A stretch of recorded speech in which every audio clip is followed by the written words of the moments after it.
Nah, Assalamualaikum warahmatullahi wabarakatuh. Saudara mahasiswa S2 Etik, materi kita pada pertemuan yang kelima ini adalah tentang instrumen dalam investigasi wabah. Sebagaimana kita ketahui, investigasi atau penyidikan wabah adalah suatu kegiatan untuk memastikan adanya KLB atau wabah, kemudian untuk mengetahui penyebabnya, untuk mengetahui sumber penyebaran, mengetahui faktor risiko, dan menetapkan program penanggulangan KLB. Adapun tujuan penanggulangan KLB atau wabah adalah untuk menangani penderita, mencegah perluasan KLB atau wabah itu sendiri, dan mencegah terjadinya penderita atau kematian baru pada saat terjadinya KLB atau wabah. Adapun instrumen yang dibutuhkan dalam melakukan investigasi wabah bisa kita bagi atas berdasarkan langkah-langkah investigasi wabah yang akan dilakukan, di mana kita ketahui bahwa kegiatan dalam investigasi wabah adalah 10 langkah. Yang pertama adalah mengumpulkan data. Untuk pengumpulan data yang kita butuhkan adalah data rutin dan data laporan masyarakat. Sedangkan sumber data bisa dari catatan surveillance, catatan keluar rumah sakit atau statistik kematian, maupun register dan lain-lain yang ada di daerah tersebut. Kemudian data wilayah di dekatnya atau data nasional, serta bisa melakukan survei. Setelah kita lakukan pengumpulan data kita analisis ya. Dan setelah kita analisis, baru kita bisa menarik suatu kesimpulan tentang wabah tersebut. Sebagaimana kita ketahui bahwa langkah-langkah investigasi wabah itu sangat komplit ya. Berdasarkan urutannya ada 10 langkah yang harus kita lakukan di dalam melakukan suatu investigasi wabah. Yang pertama adalah setelah menerima laporan, kita melakukan suatu investigasi ke lapangan. Adapun investigasi ke lapangan itu memerlukan suatu persiapan sebelum turun timnya, yang mana timnya itu terdiri dari beberapa orang ya, yang terkait dengan kejadian KLB atau wabah itu sendiri. Nah, apa gunanya tujuan dia turun adalah untuk memastikan apakah itu wabah atau tidak, atau hanya sekedar laporan yang diperkirakan saja. Kemudian setelah kita tahu memang kejadiannya sesuai dengan aturannya, apa yang dilakukan, yang dikatakan wabah dan terjadi peningkatan 2 kali lipat dan sebagainya, kita pastikan diagnosanya apa, wabah apa ini. Nah, untuk dapat melakukan suatu kejadian, untuk menentukan suatu kejadian diagnosa tersebut, kita memerlukan bahan atau data. Ya, dengan data atau informasi yang ada di lapangan, kita membuat suatu definisi kasus ya, yang kita katakan ini wabah ya, wabahnya penyakit apa ya, lalu kita hitung ya, kita temukan dan kita hitung kasus ya berdasarkan laporan dan investigasi di lapangan. Selanjutnya kita melakukan epidemiologi secara deskriptif ya, kapan terjadinya ya, di mana lokasinya dan berapa orang yang terkena. Selanjutnya kita buatlah hipotesis. Setelah hipotesis kita buat, kita nilai hipotesis itu melalui suatu penelitian, kohor ataupun kasus kontrol. Ya. Selanjutnya kita memperbaiki hipotesis dan mengadakan penelitian tambahan kalau diperlukan. Ya. Dan setelah itu kita melaksanakan pengendalian dan pencegahan. Kalau melihat urutan ini, pengendalian dan pencegahan itu adalah pada bagian 9. Namun tidak demikian halnya kalau kejadiannya itu di lapangan ya, di mana hal-hal yang bisa kita lakukan pengendalian dan pencegahan sejak dari kita ketahui dan kita perkirakan, kita sudah dapat bisa melakukan lebih dahulu. Dan selanjutnya setelah kita menyelesaikan suatu penyelidikan itu, kita harus melaporkan atau menyampaikan hasil penyelidikan. Ya. Persiapan kita kelompokkan menjadi 3 kategori. Yang pertama, investigasi ya. Apa yang dikatakan investigasi ya? Untuk investigasi kita memerlukan suatu pengetahuan ilmiah ya, perlengkapan dan alat ya. Termasuk dalam kategori ini adalah mempersiapkan pengetahuan tentang berbagai penyakit potensial yang dapat menjadikan KLB atau wabah. Para tim ya harus mengetahui kira-kira yang masuk penyakit wabah itu apa-apa saja, yaitu secara ilmunya ya, ilmu P2M-nya, penyakit menularnya. Kemudian pengetahuan tentang keterampilan melakukan investigasi lapangan, termasuk pengetahuan dan teknik pengumpulan data dan manajemen spesifik. Nah, tentu kita tahu pengumpulan data, sumber data tadi sudah kita bahas ya, kita sebutkan tadi di awal, sumber data yang kita gunakan dari mana ya. Kemudian pengetahuan dan keterampilan melakukan analisis data dengan komputer ya. Pada saat sekarang ya, kita sudah computerized ya, kalau dulu dengan manual itu dilakukan perhitungan dan sebagainya sehingga memerlukan waktu yang lebih lama. Kemudian dukungan tinjauan kepustakaan ilmiah yang memadai, ya tentu saja seorang petugas investigasi wabah sudah mengetahui ilmu tentang wabah ini dan tentang penyakit tentunya. Kemudian material dan instrumen investigasi seperti kuesioner, bahan-bahan sediaan atau spesimen, dan tes laboratorium. Nah, untuk melakukan tes laboratorium tentu kita harus mengambilkan sampel ya. Untuk sampel itu memerlukan peralatan dan persyaratan-persyaratannya yang memang harus kita ketahui tata caranya. Jangan nanti kita melakukan penyelidikan tapi kita tidak memperhatikan aspek-aspek yang menjadi persyaratan sehingga hasilnya akan bias ya. Kemudian persiapan administrasi. Nah, sebelum turun ke lapangan kita harus mempersiapkan administrasi terlebih dahulu. Apa itu ya? Prosedur administrasi termasuk izin dan pengaturan perjalanan. Nah, kita tahu bahwa tim ada merupakan beberapa orang dan tentu saja dia turun ke lapangan membawa surat tugas ya, membawa suatu aturan ya bahwa dia akan data yang akan dia perlukan apa. Misalnya dia akan melakukan, kita akan lihat di situ sumber datanya sebagai adalah laporan bulanan, LB dan sebagainya ya. Tentu persiapan administrasinya kita akan persiapkan belangko-belangko tersebut ya, dan bahan-bahan mana yang akan kita mintakan nantinya. Tim kesehatan harus mempersiapkan aspek administratif dan investigasi seperti penyediaan perizinan, ya surat turun ke lapangan, surat-surat atau dokumen formal atau legal dalam melakukan suatu investigasi. Dan untuk itu tentu saja perlukan dana yang memadai karena nanti ke lapangan itu akan menemukan suatu daerah yang sulit, memerlukan transportasi, ya akomodasi dan sebagainya ya yang dapat diandalkan. Di mana kerapian dalam dokumentasi, pembagian tugas dan koordinasi dalam tim kesehatan. Jadi sebelum turun itu sudah diatur siapa yang melakukan apa, tugasnya siapa, tanggung jawab siapa, ya sudah ada pembagian tugas. Jadi tidak mungkin beberapa orang meroyok suatu kegiatan ya. Jadi ada pembagian tugas sehingga masing-masing akan berjalan sesuai dengan pembagian tugas sebelum yang kita persiapkan sebelum turun. Konsultasi ya. Apa yang kita konsultasikan adalah peran masing-masing petugas yang turun ke lapangan ya. Apa yang kita perlukan dalam persiapan konsultasi? Pada tahap ini sudah harus dipikirkan peran dan posisi tim kesehatan dalam investigasi. Seperti yang tadi, pembagian tugas yang jelas ya. Sebelum melakukan investigasi, harus jelas apakah tim kesehatan memiliki peran langsung memimpin investigasi.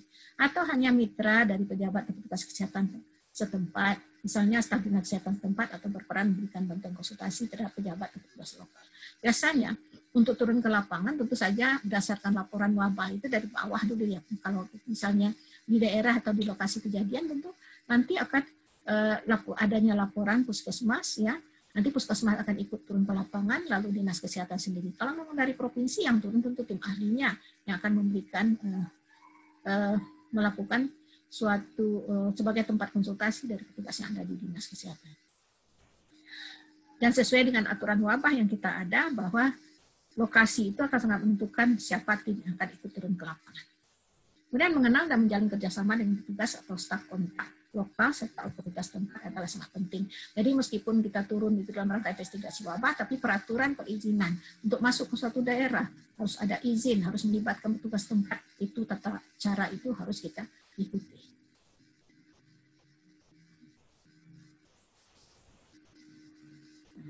Selanjutnya, konfirmasi kejadian KLB atau wabah dan verifikasi diagnosa. Untuk melakukan konfirmasi kejadian atau KLB atau wabah, pada situasi KLB atau wabah, umumnya diasumsikan bahwa semua kasus-kasus yang muncul saling terkait satu sama lain dan terjadi akibat hal atau sebab yang sama. Sebagaimana kita ketahui, kumpulan kejadian kesakitan atau klaster tersebut memang merupakan peningkatan yang tidak wajar. Oleh karena itu harus dipastikan bahwa dari kasus-kasus yang saling berhubungan dan memiliki sebab yang sama, dan bukannya klaster sporadis ya, dan kasus-kasus penyakit yang sama tapi tidak saling berhubungan atau bahkan kumpulan kasus-kasus yang mirip atau sebenarnya berasal dari beberapa penyakit yang berbeda. Jadi itu harus jelas sebelum kita menentukan suatu hipotesis, menentukan suatu wabah atau diagnosa ya. Kemudian jumlah kasus yang memang melebihi perkiraan, yaitu dengan membandingkan jumlah kasus pada minggu atau bulan sebelumnya dengan bulan yang sama pada tahun sebelumnya, sistem surveillance lokal, pencatatan dan pelaporan yang rutin di komunitas atau di berbagai fasilitas kesehatan lokal, serta kegiatan survei atau asesmen yang bersifat ad hoc dan lain-lain. Ya, disinilah perlunya ada laporan bulanan, ya ada laporan wabah, LB, dan kita akan membandingkan apakah memang terjadi kenaikan kasus 2 kali lipat atau lebih, atau memang terjadi sebelumnya ini belum ada di situ, atau ada terjadi kematian di lapangan. Itu harus kita pastikan ya dengan adanya penyelidikan ke lapangan tersebut.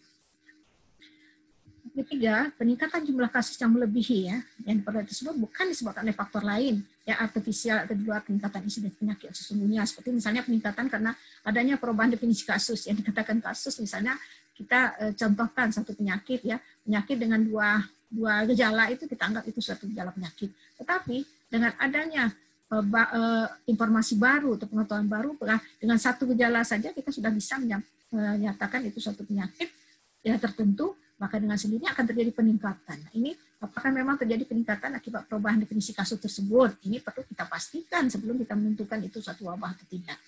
Kemudian peningkatan kegiatan penemuan kasus atau case finding.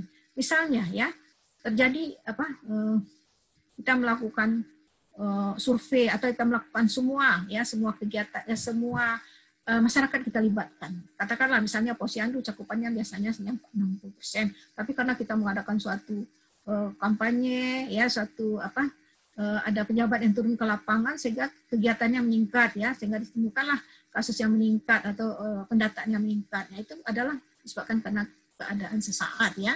Kemudian peningkatan sistem prosedur atau pelaporan lokal ya, seperti yang kita contohkan pertama tadi ya. Kemudian peningkatan kesadaran masyarakat untuk mencari pengobatan. Jadi masyarakat makin sadar itu banyak perindu yang dia datang sehingga terjadilah peningkatan kasus. Kemudian penambahan besar populasi dan lain-lain itu adalah yang bukan disebabkan sebetulnya kejadian KLB itu sendiri, tapi karena perubahan dari sistem. Ya. Untuk itu perlu kita lakukan verifikasi diagnosa. Apa tujuan kita melakukan verifikasi diagnosa? Pertama, memastikan bahwa penyakit atau masalah kesehatan yang terjadi itu memang telah didiagnosa secara cepat dan tepat dan cermat. Yang kedua, menyingkirkan kemungkinan kesalahan pemeriksaan laboratorium sebagai pendukung diagnostik, maka diperlukanlah suatu keterampilan klinis yang memadai dari tim kesehatan. Kemudian kualitas pemeriksaan laboratorium baik dan memenuhi standar tertentu yang diharapkan. Nah, di dalam melakukan suatu penyelidikan wabah ini, terutama terhadap penyakit menular dan sebagainya, yang memerlukan laboratorium memang harus menggunakan peralatan, yaitu alat-alat laboratorium yang memang betul-betul qualified ya, betul-betul tera ya. Kemudian tenaga. Kalau tenaga klinisnya tidak terlatih, ya tidak mampu, maka bisa terjadi kasus yang seharusnya positif jadi negatif ya, sehingga hasilnya negatif, nggak ketemu. Padahal itu sudah terjadi wabah ya. Jadi memang diperlukan tenaga klinis yang memadai dari tim kesehatan itu sendiri. Nah, untuk tenaga klinis ini yang memang di lapangan agak susah karena kita tahu petugas ya di lapangan terutama di daerah-daerah sulit itu jumlahnya sangat sedikit. Dan kalau dia tidak berada di tempat, itu dilakukan oleh tenaga yang tidak mampu atau tidak memadai kemampuannya, sehingga karena itulah diberikan ya adalah tim dari dinas kesehatan atau tim dari provinsi untuk melakukan bantuan ke lapangan ya, itu namanya satu tim. Kemudian kualitas pemeriksaan laboratorium baik ya, jadi memang harus ya dengan peralatan yang baik, kemampuan keterampilan klinis dari tenaga, sehingga kita harapkan memang kita dapat melakukan suatu verifikasi diagnosa. Jadi diagnosa itu memang benar di lapangan. Nah, kalau seandainya itu tidak bisa dilakukan di lapangan, maka mau tidak mau kita harus membawanya ke provinsi atau ke dinas kota atau ke provinsi yang mempunyai laboratorium yang memadai. Kemudian komunikasi yang baik antara tim kesehatan dan pasien untuk menggali secara lebih akurat riwayat penyakit dan pajanan potensial. Nah, ini tidak kalah menentukan ya. Kadang-kadang ya pasien itu memberikan gejala, memberikan informasi itu setengah-setengah atau tidak jelas ya, ragu-ragu. Apakah pusing? Iya pusing. Padahal sebetulnya dia tidak pusing mungkin ya. Apakah sakit kepala? Jadi semua gejala kalau menanya. Dan juga memerlukan teknik ya, teknik daripada tim kesehatan yang menanyakan. Nah, tentu saja dengan trik menanyakan kita menggunakan kuesioner tentu mempunyai suatu kemampuan. Misalnya, apakah ibu batuk? Ya. Demam, ya semua iya jawabnya. Jadi pertanyaan tidak bisa pertanyaan tertutup. Karena kita akan menggali apa saja gejala yang ibu rasakan dengan penyakit yang ibu alami ini. Ya, misalnya, baru akan keluar nanti. Tapi kalau kita berikan jawaban tertutup seperti itu, ya dia akan mengiyakan semua sehingga apa yang kita harapkan dari informasi di lapangan tidak akan ketemu. Nah, untuk pengumpulan data kita memerlukan sumber data. Ya, apa saja itu? Antara lain adalah laporan penyakit, pencatatan kematian, laporan wabah, hasil pemeriksaan laboratorium, penyelidikan peristiwa penyakit, penyelidikan wabah itu sendiri, ya, survei atau studi epidemiologi, penyelidikan atau distribusi faktor dan reservoir, penggunaan obat, serum, dan vaksin, ya, laporan kependudukan dan lingkungan, laporan status gizi, dan kondisi pangan. Nah, semua laporan dan sumber data yang kita gunakan ini akan kita ambil dari sistem pelaporan yang ada, sistem pencatatan yang ada. Nah, kadangkala kita tidak menemukan ya data ini secara lengkap di lapangan, terutama daerah-daerah yang sulit. Karena itu kita memerlukan suatu melihat ya data itu secara umum ya, kita menggunakan data-data nasional atau provinsi yang kita bisa bandingkan dengan kondisi itu sehingga kita akan mendapatkan informasi yang lengkap tentang data ini. Nah, jenis datanya apa? Data kesakitan, data kematian, data demografi, data geografi, data laboratorium, data kondisi lingkungan, data status gizi. Nah, ini sebetulnya kalau kita menyelidiki suatu penyakit buat apa pula nih status gizi, tapi ada erat kaitannya, misalnya dengan status gizi masyarakat yang sangat jelek ya, dengan sendirinya mudah terserang penyakit. Kira-kira misalnya kwashiorkor ya, penyakit apa saja yang sering akan terjadi pada orang yang kekurangan gizi misalnya kan, itu adalah penyakit diare dan sebagainya. Kondisi lingkungan yang jelek ya, yang kotor, dengan sendirinya penyakit-penyakit apa saja yang mungkin ada di situ. Kemudian juga data status gizi ya, data kondisi pangan ya, kalau memang di sana mungkin sedang paceklik ya, sedang kekurangan pangan ya, dengan sendirinya akan terjadi wabah-wabah penyakit tertentu. Dan vektor dan reservoir ya juga sangat diperlukan, dan data informasi penting lainnya. Jadi semua data kita kumpul ya. Nah, bagaimana kita melakukan suatu pengumpulan data? Apa frekuensinya? Kapan ya? Secara bulanan kita melakukan untuk perencanaan dan evaluasi. Sumber yang kita gunakan adalah sistem pencatatan pelaporan terpadu puskesmas serta sistem pencatatan rumah sakit. Ya. Rutin bulanan. Yang harian dan mingguan itu adalah sistem kewaspadaan dini kejadian luar biasa. Sumbernya adalah W2 atau penyakit potensial wabah. Ini adalah laporan W2, terutama terjadinya penyakit yang berpotensi wabah ya melalui sistem kewaspadaan dini. Yang ketiga insidentil ya, laporan KLB itu sendiri. Jadi laporan KLB atau W1. Dan selanjutnya adalah survei. Setelah data kita kumpulkan, kita akan melakukan suatu kompilasi. Apa tujuannya? Untuk menghindari adanya duplikasi dan menilai kelengkapan. Ya, barangkali laporannya itu karena semua merasa perlu dilaporkan, semua melaporkan. Padahal kasus yang sama dilaporkan, sehingga kalau kita hitung terjadi angka yang tinggi ya, duplikasi dan menilai kelengkapan laporan sendiri. Itu dilakukan bisa secara manual dengan membuat master table atau kartu pengolahan data, dan bisa secara komputer dengan menggunakan program info. Sesuai tujuan dari sistem surveillance dan karakteristik atau ciri khusus dari masalah-masalah kesehatan itu sendiri, tentu saja berdasarkan variabel orang, tempat, dan waktu. Setelah kita lakukan kompilasi, kita melakukan analisis dan interpretasi data. Ya. Secara univariat dengan menghitung proporsi atau menggunakan deskriptif atau mean, median, modus, ya, dan perhitungan-perhitungan statistik yang dasar ya, standar deviasi ya. Kemudian analisis secara bivariat dengan tabel menghitung proporsi dan distribusi frekuensi, membuat grafik suatu analisis ya, trend analisis dan kecenderungan, serta peta analisis menurut tempat dan waktu. Nah, analisis ini sebaiknya dilakukan oleh tim, tidak bisa satu orang saja ya, harus tim, karena memang nanti barangkali informasi yang atau ada data atau ada laporan atau sumber data yang kita kumpulkan itu ada yang diragukan atau apa, dengan secara tim kita bisa akan berdiskusi, akan mengklarifikasi hal yang kita ragukan tersebut.